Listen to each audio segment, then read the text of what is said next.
படக்கூடிய காலங்கள். அது மாதிரி மழை மற்றும் பனியின் காரணமாக நெல் பயிரில் வந்து அந்த இலைகளில் வந்து அதிக அளவில் ஈரம், பனித்துளி மற்றும் தண்ணீர் வந்து அதிகமாக தங்கி இருக்கக்கூடிய காலகட்டங்கள். குறிப்பாக வந்து இந்த மழைக்காலங்கள், பனிக்காலங்களில் வந்து இந்த நோய் வந்து அதிகமாக விழக்கூடியதை நம்ம பார்க்குறோம். இந்த செந்தாழை நோய் அப்படின்னு சொல்லக்கூடியது பிளாஸ்ட் அப்படின்னு சொல்கிறோம், அல்லது குலை நோய் அப்படின்னு சொல்கிறோம். இதனுடைய அறிகுறிகள் வந்து பார்த்தோம்னா அந்த நெல் பயிரினுடைய இந்த இலைகள் லீவ்ஸில் வந்து பார்த்திங்கன்னா அப்படியே சிவப்பு கலரில் புள்ளியாக ஆரம்பிக்கும். சிவப்பு கலரில் புள்ளியாக பச்சையாக இருக்கக்கூடிய இலையில் வந்து அங்கங்கே சிவப்பு நிற புள்ளிகள் வந்து காணப்படும். நாளடைவில் அந்த புள்ளிகள் வந்து பார்த்திங்கன்னா கொஞ்சம் நாளாக அந்த புள்ளிகளுடைய சைஸ் வந்து பெருசாகிட்டே போய் கண் போன்ற ஒரு தூரத்துக்கு வரும். கண் போன்ற தூரத்துக்கு சிவப்பாக இருக்கக்கூடிய புள்ளிகள் வந்து அப்புறம் வந்து வெள்ளையும் சிவப்பும் கலந்த மாதிரி, சிகப்பும் கலந்த மாதிரி, வெள்ளையும் சிகப்பும் கலந்த மாதிரி ஒரு கண் போன்ற ஒரு தூரத்துக்கு வரும். இது வந்து இந்த நோயினுடைய அறிகுறி. சரி, இந்த நோய் வந்ததுக்கு வந்து நம்ம எப்படி கட்டுப்படுத்தணும், இந்த நோயை கட்டுப்படுத்தக்கூடிய மருந்துகள் என்ன அப்படின்னு பார்த்திங்கன்னா, சிறப்பான மருந்துகள் அப்படின்னு பார்த்திங்கன்னா மிகச்சிறப்பாக கட்டுப்படுத்தக்கூடிய மருந்துகள் வந்து முதலாக வந்து ட்ரைசைக்ளோசோல் வித் மேங்கோசல் ஏக்கருக்கு 250 கிராம், இரண்டும் சேர்ந்த கலவையாக வருது நிறைய கம்பெனியில். இதை வாங்கி பயன்படுத்தலாம். நீங்கள் வந்து ஏக்கருக்கு 250 கிராம் 80லேருந்து 100 லிட்டர் தண்ணியில் கலந்து நீங்கள் ஸ்ப்ரே பண்ணிக்கலாம், ட்ரைசைக்ளோசோல் வித் மேங்கோசல்.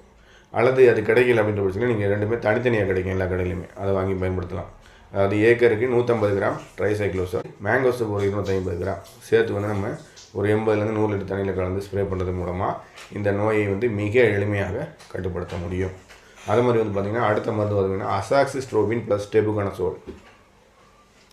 அசாக்சிஸ்ட்ரோபின் ப்ளஸ் டெபுகனசோல் இரண்டும் சேர்ந்த கலவை ஆறக்கூடிய மருந்து வந்து நம்ம வாங்கி ஏக்கருக்கு 80லேருந்து 100 லிட்டர் தண்ணியில் கலந்து நீங்கள் வந்து ஸ்ப்ரே பண்ணலாம். Azoxystrobin plus tebuconazole 250 milli per acre. இதுவும் வந்து மிகச்சிறப்பாக இந்த நோயை வந்து கட்டுப்படுத்தும். அப்புறம் வந்து பார்த்திங்கன்னா அசாக்சிஸ்ட்ரோபின் மேங்கோசல் இரண்டும் சேர்ந்த கலவையாக வரக்கூடிய மருந்து, இதையும் வாங்கி நம்ம ஸ்ப்ரே பண்ணலாம். இதன் மூலமாகவும் இந்த நோயை மிக எளிமையாக கட்டுப்படுத்த முடியும்.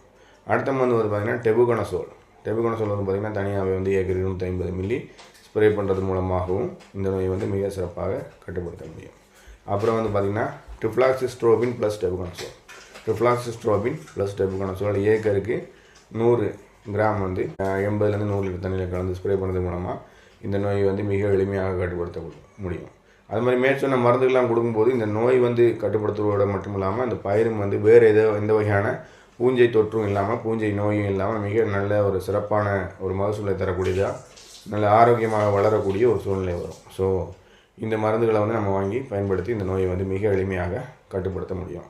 அது மாதிரி நிறைய நண்பர்கள் வந்து என்ன பண்ணுவாங்க, விவசாயிகள் வந்து பொதுவாக பார்த்திங்கன்னா காலங்கள் வந்து நமக்கு வந்து கதிர்களை 1-2 காமிக்க ஆரம்பிக்குது, கதிர்கள் வந்து வெளிவரக்கூடிய சமயமாக ஆயிடுச்சு, இனி இந்த நோய் வந்தாலும் அதனால் பெரிய அளவில் பாதிப்புகள் இருக்காது, அதனால் அதை அப்படியே விட்டுடலாம் அப்படின்னு நினைப்பாங்க.